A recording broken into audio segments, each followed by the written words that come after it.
मेरे वित्त को पसंद करने वाले हैमस्टर्स, आपकी स्ट्रैटेजी स्किल्स कितनी तेज है। और मैं शतरंज या वीडियो गेम की बात नहीं कर रहा हूँ, मेरा मतलब वित्तीय समृद्धि से है।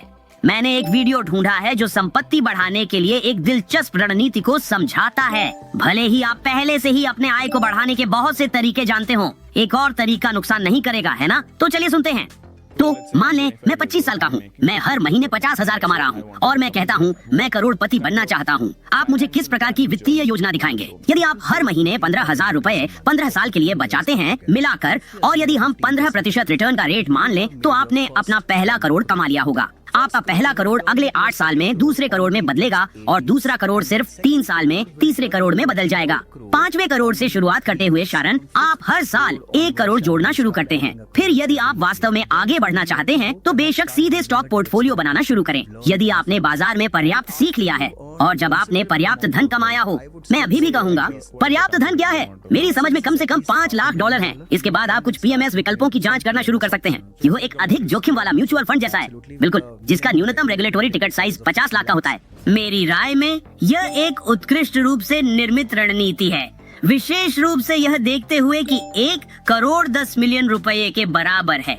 यह बचत और धीरे धीरे संपत्ति बढ़ाने का एक ठोस तरीका भी प्रस्तुत करता है। आखिरकार बचत करने और धन बढ़ाने की क्षमता न केवल अनुशासन का मामला है, बल्कि इकोनॉमिक्स और संपूर्ण बाजार को सीखने की एक महत्वपूर्ण प्रक्रिया भी है। यदि अचानक से धन आसमान से गिरता है और आप इसे निवेश करना चाहते हैं, तो संभावना है कि निवेश उतना लाभदायक न हो जितना हो सकता है। इसलिए धीरे धीरे बचत करें, अपनी संपत्तियों को बढ़ाएं और हर दिन वित्तीय रूप से समझदार बनें। और सीखने के लिए हमारे वीडियो को मिस न करें दोस्तों। अगली बार मिलते हैं और याद रखें, हैमस्टर्स ताकतवर होते हैं, हम सब एक साथ हैं और एक दूसरे के लिए है।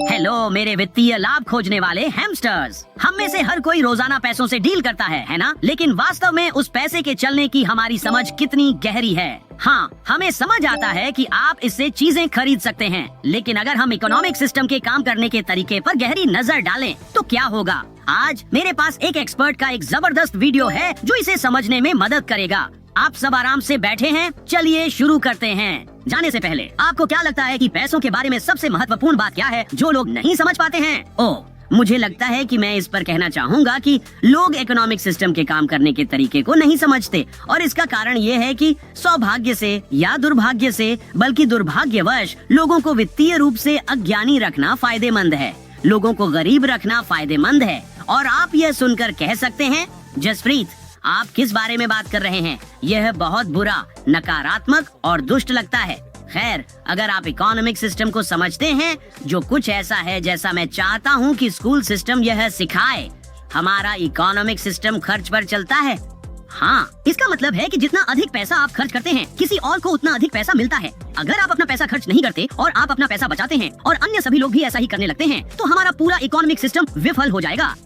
दिलचस्प विचार है, लेकिन लगता है कि साजिश जैसी महक आ रही है ना?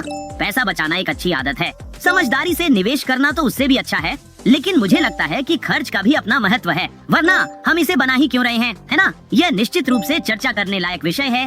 अपनी राय कमेंट्स में साझा करें दोस्तों। चलिए इसे मिलकर समझते हैं। इस बीच मैं आपके लिए और अच्छे वीडियोस खोजने निकल रहा हूँ। हमारे नए एपिसोड मिस मत करें ताकि आप वित्तीय रूप से और समझदार बन सकें।